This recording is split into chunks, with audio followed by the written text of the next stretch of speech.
아무튼 오늘은 그 복음, 부끄럽지 않은 복음에 대해서 이야기를 함께 나누겠습니다. 여러분들 다 복음에 대해서는 많이 들어봤고, 뭐 설명하라고 그러면 각자 뭐 설명할 것도 있을 것 같긴 한데, 제가 사역을 한 20년 넘게 해오면서 또 사람들 만나면서 복음에 대해서 다 아는 것 같지만 또 잘 모르는 경우도 많이 있어요. 잠깐만요. 내가 강박증 있나 봐요. 이걸 중심에 놔야 돼. 그냥 문자 그대로 보면 복된 소식, 좋은 소식이죠? 혹시 말 잘 안 들리는지 좀 알려줘. 우리 류지원 전사님과 고용석 청년 출석해 주셨고 배경이 제 취향이다. 네. 다행이네요. 여기 오세요. 한 4, 5만 원밖에 안 하고요. 또 네이버 통해서 하면 또 뭐 포인트도 주고 한다니까 좋습니다. 여기. 네. 아무튼 복된 소식, 좋은 소식. 여러분에게 좋은 소식은 뭘까요? 뭐 여자친구가 생긴다든가, 로또에 맞는다든가, 뭐 건강해진다든가, 취업하거나 결혼, 뭐 이런 것들이 있겠죠? 뭐 정치인 같으면은 뭐 국회의원이 되고, 대통령이 되고, 뭐 국회의장이 되고, 또 법 공부한 사람들은 검찰, 검사, 판사, 변호사, 그렇게 되는 것들이 복된 소식일 수 있겠죠? 네, 그것도 복된 소식입니다. 교회에서 말하는 복음이란 게 무엇이냐? 다 아는 것처럼 예수님이 우리의 죄를 짊어지고 죽으셨다. 그래서 부활하셨으니 이 사실을 믿는 사람은 죄로부터 구원받는다. 와닿으시나요? 말로만 들으면, 네, 우리 어멍툭배기 사장님 윤현희 님도 출석해 주셨습니다. 감사합니다. 네, 우리가 흔히 얘기하는 복음에 대한 이야기, 사실 와닿지 않는 이야기인 것 같아요. 복음이 와 닿으려면, 복음이 귀하다는 사실을 알려면, 먼저는 우리가 그 복음이라는 게 우리가 구원받는다는 얘기인데, 무엇으로부터 구원을 받느냐? 죄로부터 구원을 받는 건데, 그 죄가 나와 어떤 관계가 있는지, 나와 무슨 상관이 있는지 알아야 되는 거예요. 다시 말해서 내가 성경이 말하는 그 죄를 인식하고 있는가, 인지하고 있는가가 굉장히 중요한 거예요. 제가 이제 어저께 세례 준비하면서 또 이 말씀도 준비하면서 어저께 그런 얘기도 나누는데, 이 죄에 대해서 이야기를 했는데 그 얘기를 뭐 또 해보려고 해요. 죄가 무엇이냐? 죄는 흔히 뭐 교통법규를 어기거나 주가 조작을 하거나 뭐 이런 것도 죄일 수 있지만, 성경에서 이야기하는 죄는 인간이 가진 속성, 본성을 의미하는 거예요. 네. 제가 어저께도 이제 윤현희님과 이야기를 나눴지만, 아담과 하와 이야기, 가인의 이야기 통해서 우리 본성이 어땠는지 말씀을 하고 나눴어요. 원래 이 얘기는 설교 본문에 없지만 간단하게 혹시 모르시는 분이 계실까봐 한 번 더 말씀을 드릴게요. 선악과의 의미, 또 가인의 어떤 열등감에 대해서, 그리고 그 죄로 인해서 어떤 결과가 발생했는지, 그런 이야기를 간단하게 얘기 드릴게요.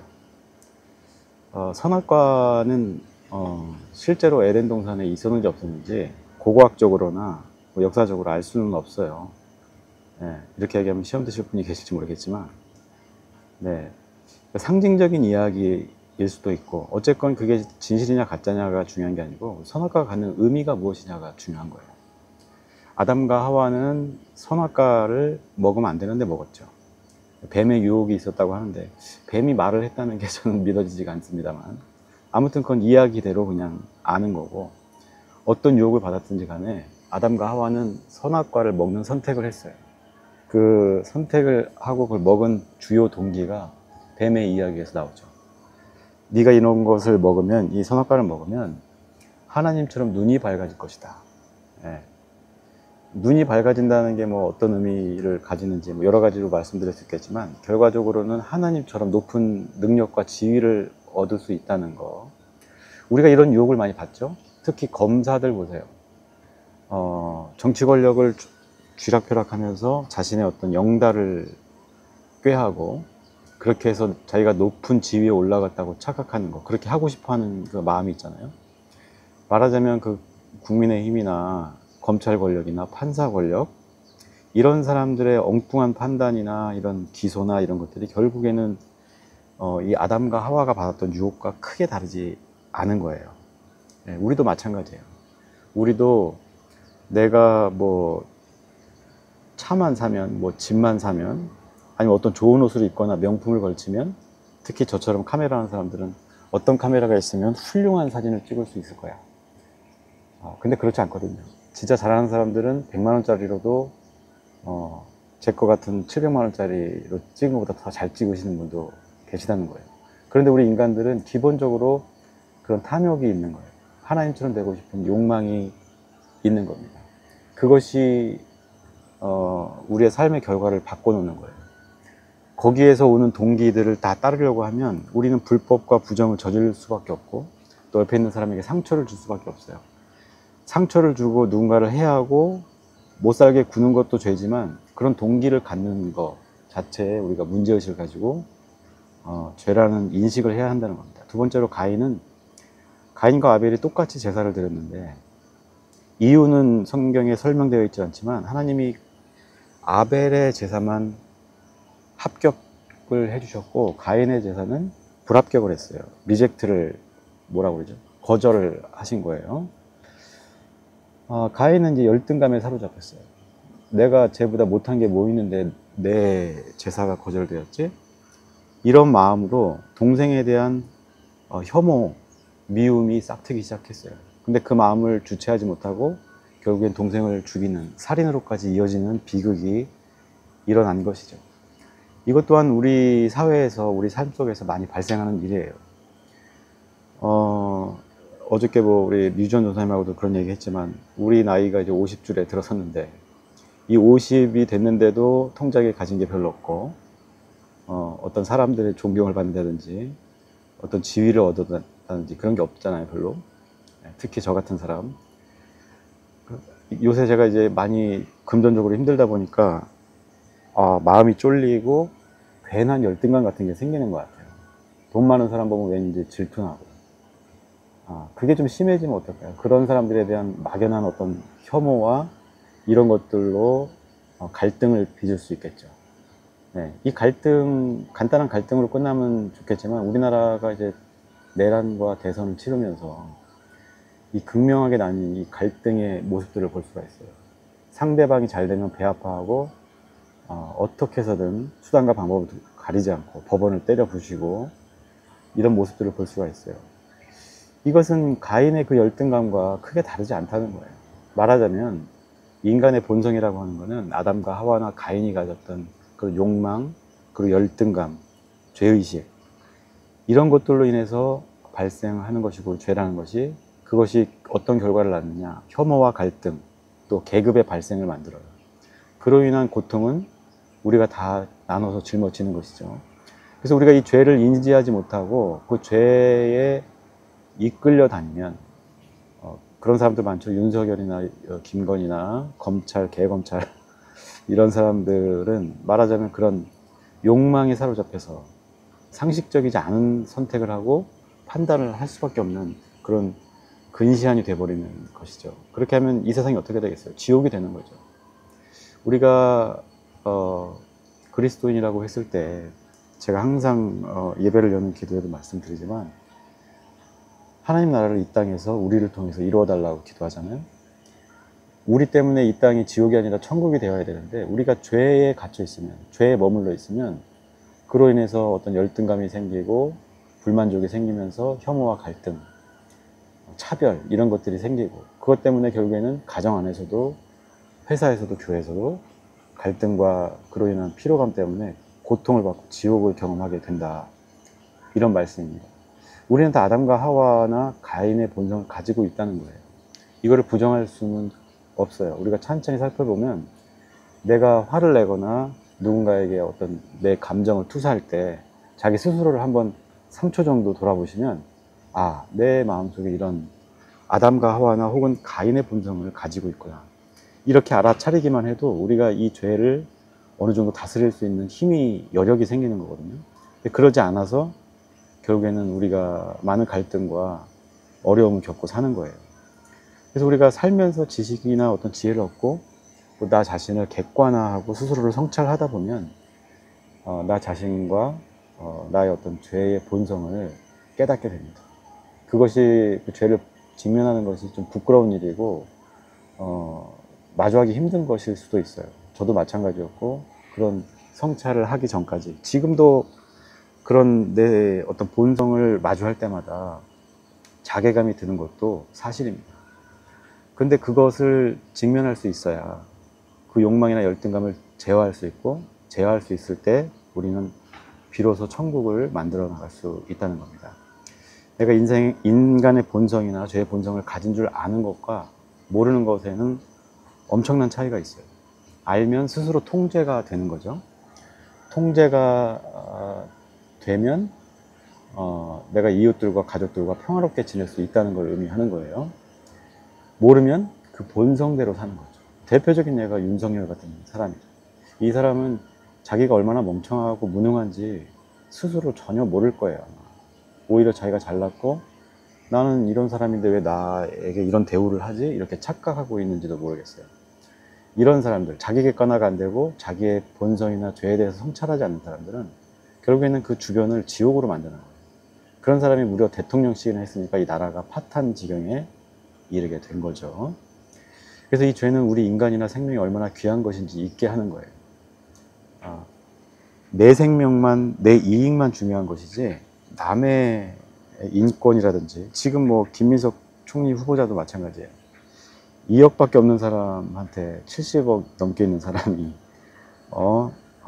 금전적으로 부정을 저질렀다고 이렇게 공격하는 거 보면 얼마나 자기 객관화가 안 되고 자기 스스로를 돌아보지 못하는 사람인가.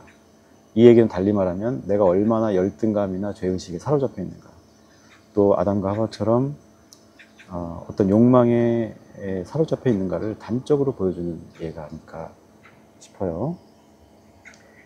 이런 자들이 정치인이고 대통령이고 교회 장로고 목사라고 한다면 참 그런 나라나 그런 교회, 그런 가정이 참 지옥이 되겠죠.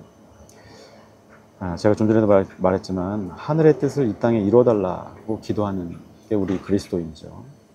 이런 입장과는 정반대의 사람들인 거예요. 자기 객관화가 안 되는 사람들. 우리는 늘 주변을 천국으로 만들어야 되는데 죄에 잠식된 사람들은 주변을 늘 지옥으로 만든다. 이 얘기를 통해서 우리가 생각해봐요. 나는 내 주변을 천국으로 만들고 있는가, 지옥으로 만들고 있는가, 한번 고민해보자 하는 겁니다. 그리고 거기에서 나의 죄를 성찰할 수 있을 때 비로소 우리는 진정한 구원에 다다를 수가 있는 거예요. 이 죄에 대해서 인식하지 못하고 죄가 무엇인지를 모른다고 하면 무엇으로부터 구원을 받는 거예요?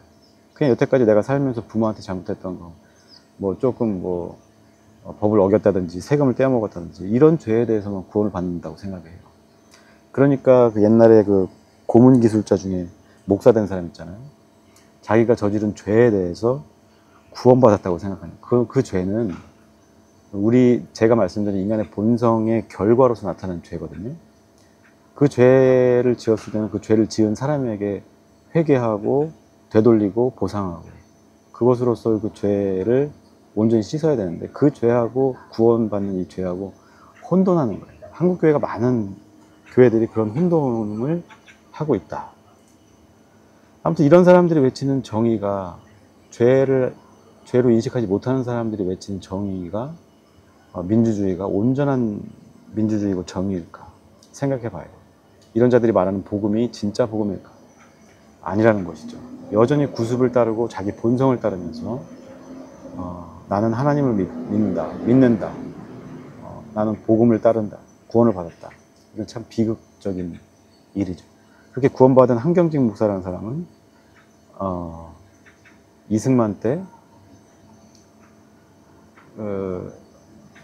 공식적으로 빨갱이가 어쩌고저쩌고 하면서 서북청년단 만들어서 제주 4.3 사건을 일으킨 장본인이었거든요. 거기에 대한 사죄가 목사로서 한국 교회에서 한번 한 적이 있나요? 없어요. 근데 한경직 목사가 이렇게 아직도 추앙받고 존경받는 거 보면 참 아이러니한 일이 아닐까 싶어요. 그런 정의와 그런 복음이 우리에게 어떤 의미가 있느냐 생각해 봐야 한다는 것이죠. 복음이 부끄러운 이유는 자신의 죄를 인지하지 못하고 그 죄 때문에 어리석은 욕심에 사로잡히고 열등감에 자신을 방치하는 사람이 자기는 신실한 그리스도인이다, 이 흉내를 내면서 예수 믿으면 복 받는다, 성공한다는 이런 천박한 인식을 가지고 있기 때문인 거예요. 이런 사람들이 말하는 복음은 부끄러울 수밖에 없죠. 그래서 저는 교회 나와라 이런 얘기를 어지간하면 하지 않습니다. 그런 사람들 틈에 껴서 이 천박한 복음을 전하게 되는 건 아닌가 싶어서.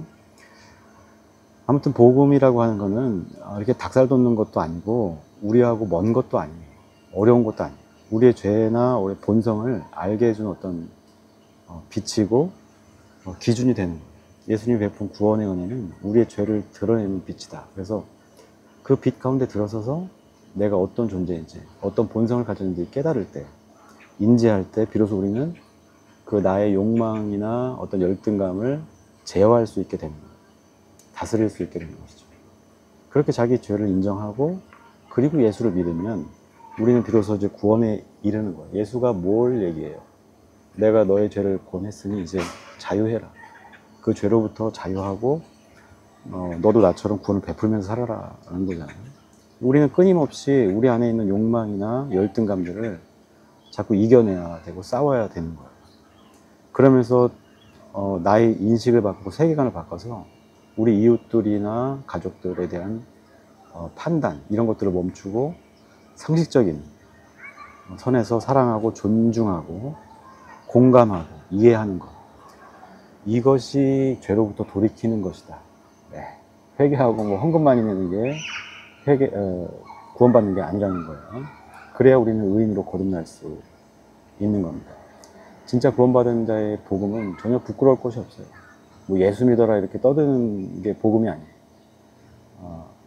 우리는 구원받은 사람으로서 우리가 구원받았듯이, 용서받았듯이 남들도 그렇게 사랑하고 대가 없이 베풀고 그렇게 살면 된다는 거예요. 그리스도인이라면 복음에 대해서 제대로 이해해야 하는 겁니다. 제가 이제 복음에 대해서 말씀을 드렸고, 당연히 이제 복음을 알려면 죄에 대해서도 성찰이 필요한 거예요. 죄라고 해서 기분 나쁠 수 있고 듣기 안 좋은 말일 수는 있으나 성경에 나온 말이 죄라고 표현하기 때문에 우리 본성이라고 하죠. 우리의 본성에 대해서 성찰하고 인식하고 인지해야 하는 거예요. 그래서 자기 객관화를 끊임없이 매일매일 하는 것이죠. 그런 사람이 그 죄로부터 돌이켰을 때 우리는 그런 사람이 가진 복음은 전혀 부끄러울 것이 없는 거예요. 오히려 사람을 살리고 생명을 살리는 일이 된다라는 것을 우리가 알아야 합니다. 오늘 본문에도 얘기했던 것처럼 바울은 이렇게 얘기해요. 내가 복음을 부끄러워하지 아니한다. 이 복음은 모든 믿는 자에게 구원을 주시는 하나님의 능력이 된다. 네, 그리스도인으로서 나의 말이 하나님의 능력을, 나의 행동이 하나님의 능력을 나타내는 진짜 복음이